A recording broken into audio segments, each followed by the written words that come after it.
I was watching a video, or getting ready to watch a video, by the name of William Miller, The Early Days. And it was put up by a Seventh-day Adventist member by the name of FreeMediaMinistry.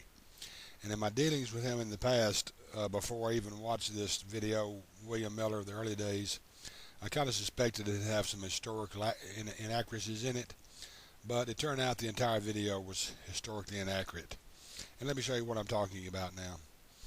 He begins by talking about Miller coming up with his theory of the return of Christ and so forth, and the main verse that he used on that being Daniel 8:14, and he said this was solid evidence and logic. Well, if you can use a misinterpretation of Daniel 8:14 along with other scriptures and call it solid evidence and logic, then I've got some waterfront property in the Arabian desert I want to sell you. He totally misinterpreted Daniel 8:14. In fact, he walked away from the chart later, knowing that he had done wrong.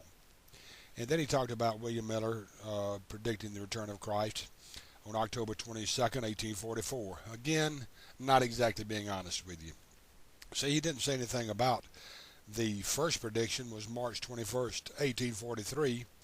Then when that date came and went, then the second prediction was March the 21st, 1844. At that point, William Miller was ready to walk away from it all. But others began studying the Bible to find out what went wrong. Not William Miller. It was other people beginning to study the Bible to find out what went wrong. In fact, in the great controversy, here's what Ellen White says, and I quote, "So it was believed that Christ, our great high priest, would appear to purify the earth by the destruction of sin and sinners, and to bless his waiting people with immortality.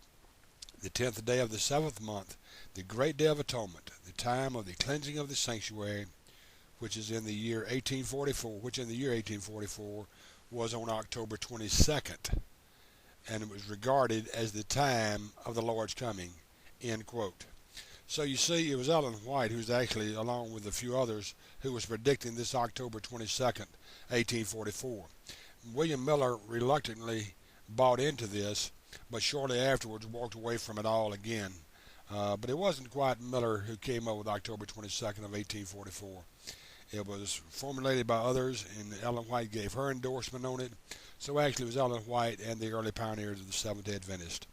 And you notice again in here, by the way, where she mentions the earthly sanctuary, not the heavenly sanctuary. And she talks about in there where I mentioned the sinners being destroyed to destroy sin and sinners, but there's no investigative judgment mentioned there because this message had nothing to do with investigative judgment. It was like they thought Jesus was going to come back and cleanse the earthly sanctuary and destroy sin and sinners. Had nothing to do with investigative judgment or the heavenly sanctuary at that time. So it wasn't actually William Miller who came up with the date of October 22nd, 1844, as this narrator in Free Media Ministries movie would have you to believe. The only thing he did was reluctantly endorsed it after Ellen White and others, pioneers of the Seventh-day Adventists, came up with it herself. And he talked about in there, in his video, today, and I quote, "Today," referring to Ellen White, "her writings serve as valuable reference material to study the Bible," end quote.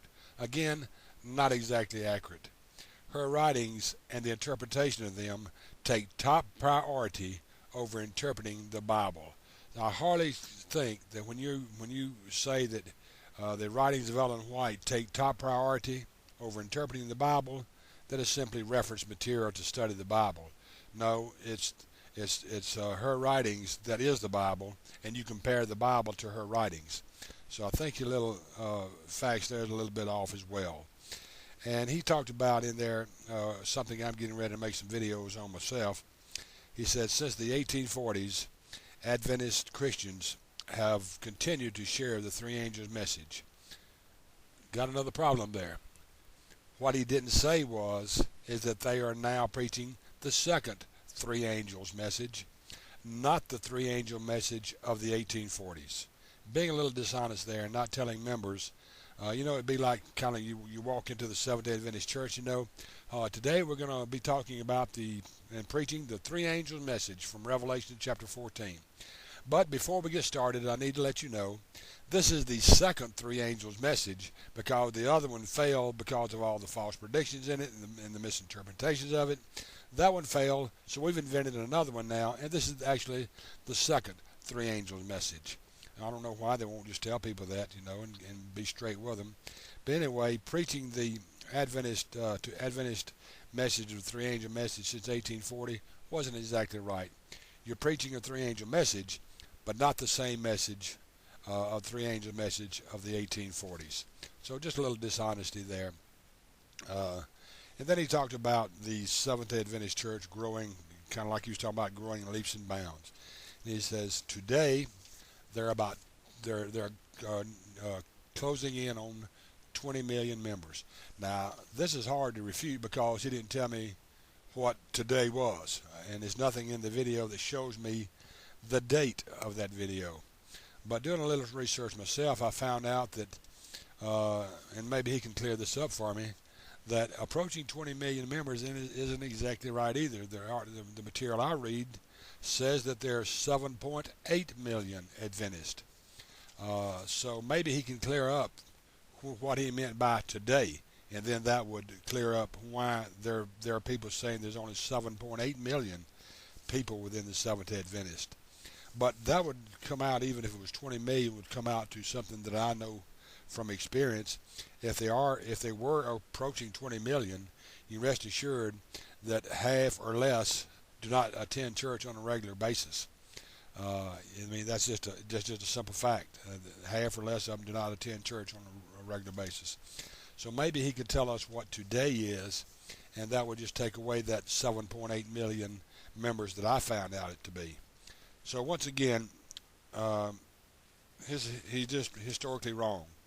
And if this is supposed to be an historian for the Seventh-day Adventist, apparently they don't know any more than their theologians do, because every date and things he was talking about, he got absolutely wrong. It was not being quite honest with the viewer. Until next time, this has been Golly saying, God bless.